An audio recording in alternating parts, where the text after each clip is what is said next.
So right now on the workbench, I've got this, I think this is a commercial grade pressure washer. I know it belongs to a professional painter, and he wanted to have me fix this thing for him. The Honda engine that's on here runs great, so it's not an engine problem, it's a pump problem, and I've determined that the pump had some damaged parts inside, some worn parts inside, and we're just going to replace the pump because it's more cost effective to replace the pump than it is to replace the parts on this particular one. I can't say that I have a lot of experience with these pressure washer pumps, but we are going to remove this one. Now the problem is that this pump has to come off of this engine, and the shaft is rusted, so it's not just a simple procedure of unbolting it and sliding it off. So let me demonstrate. Alright, so the first thing that you want to do to get this pump off the engine is to remove the 4 bolts here that mount it to the engine. And let me see what I've got here. I believe I'm using 9/16. And for the purpose of the video, I've already kind of loosened these. So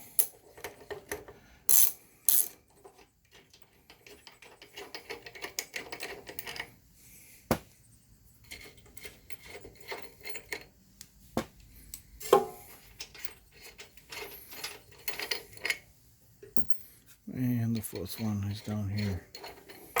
Oop, there we go. So now another thing that you need to know about this is that there is, inside here, you can see the shaft. And there is a set screw in there. And the set screw in this particular one uses a 3mm Allen wrench. And need to get in there and remove that. To line that up so that you can see, you can actually pull on the rope here, and then you can get that shaft spinning just a little bit at a time until you could shine a flashlight in there and see that set screw. I've already got it lined up, so let's remove that set screw.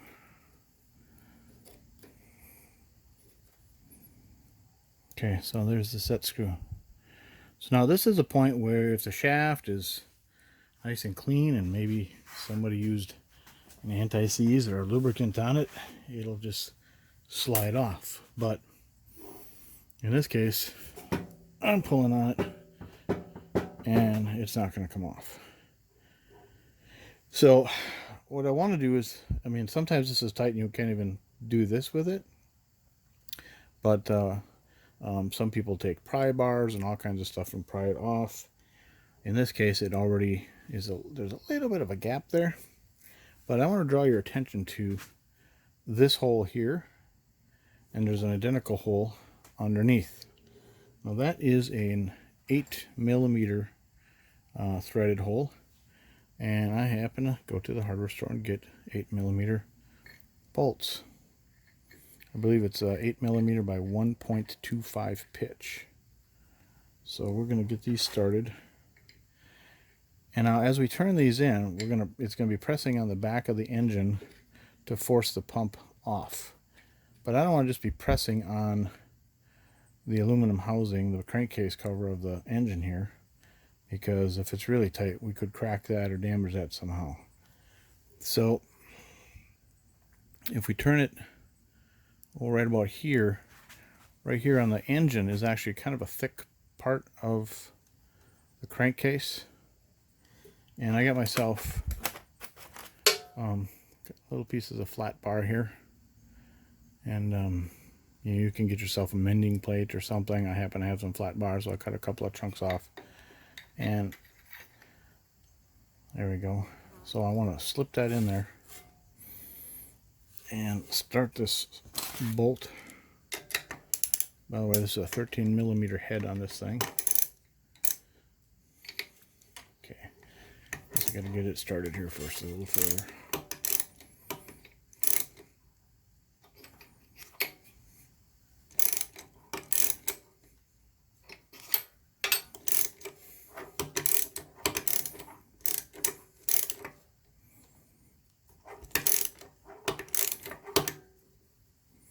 Just waiting to for it to start coming out the other side. Okay, there we go. So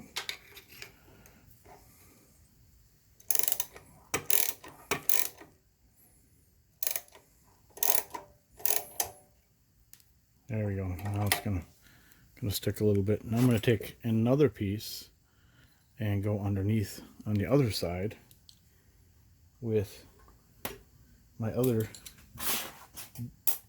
8mm bolt.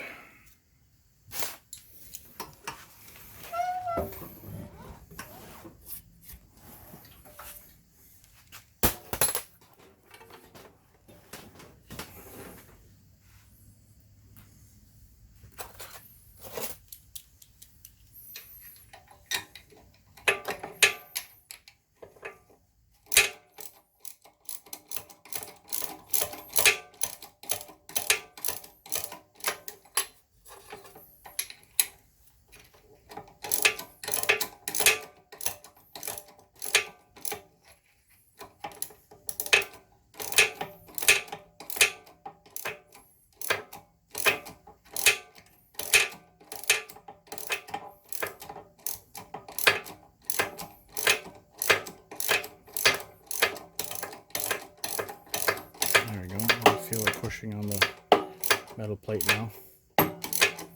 Okay, now we're going to start little by little on each side. You see it started popping off already. And I lost my metal plate here.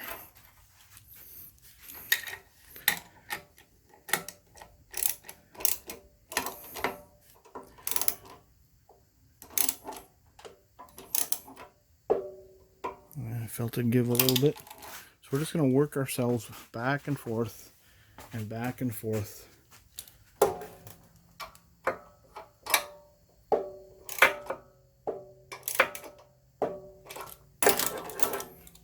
And I don't want to do this with a power tool, because I want to take it nice and easy.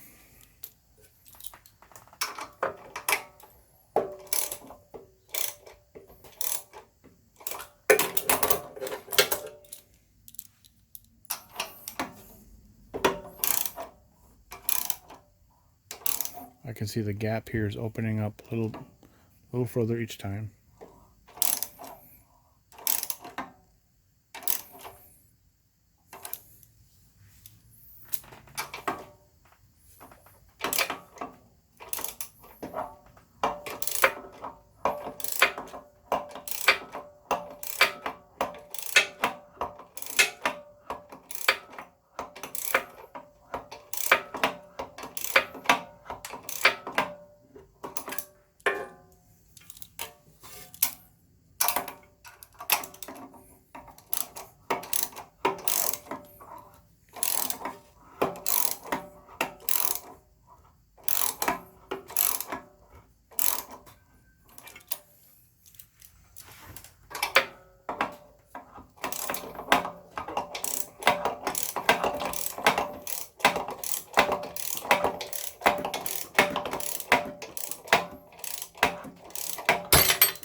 A little bit too much that time.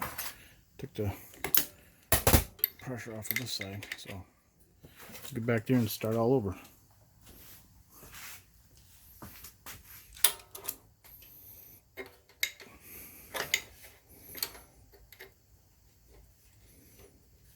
I need to back it up just a little bit.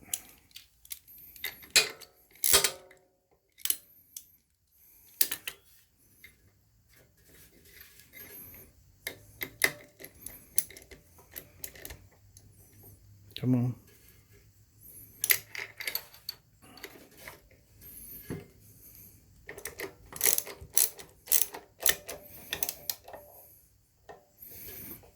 So unless you can find, sorry, bumping the camera, unless you can find an extra long bolt, as this comes off, if it's not enough to break it free from the shaft, you could put maybe a thicker piece of material in here.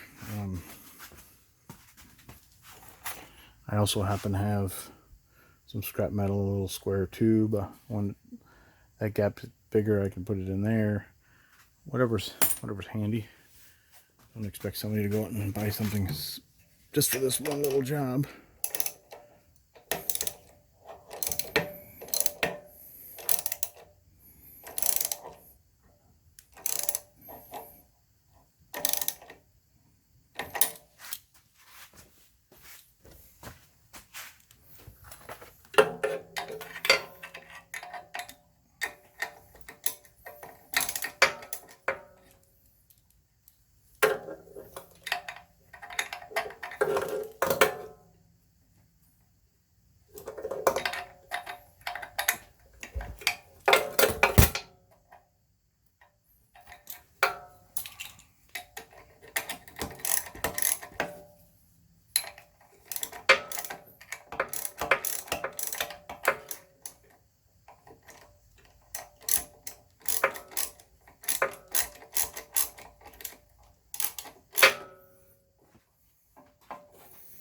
Alright, so we're just going to work ourselves back and forth like this.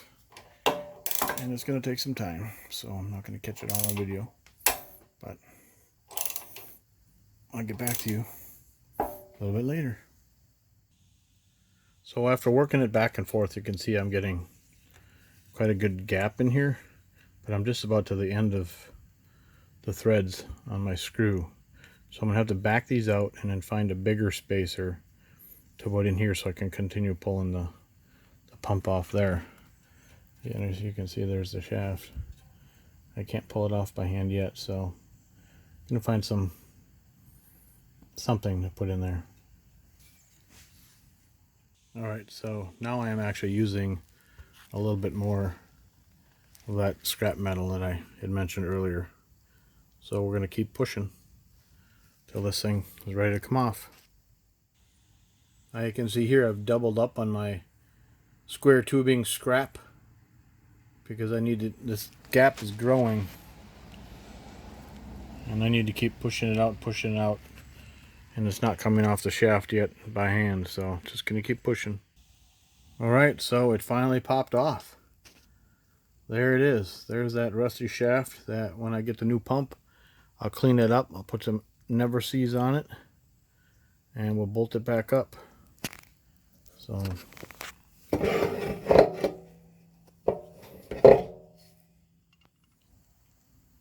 alright, so there's the inside.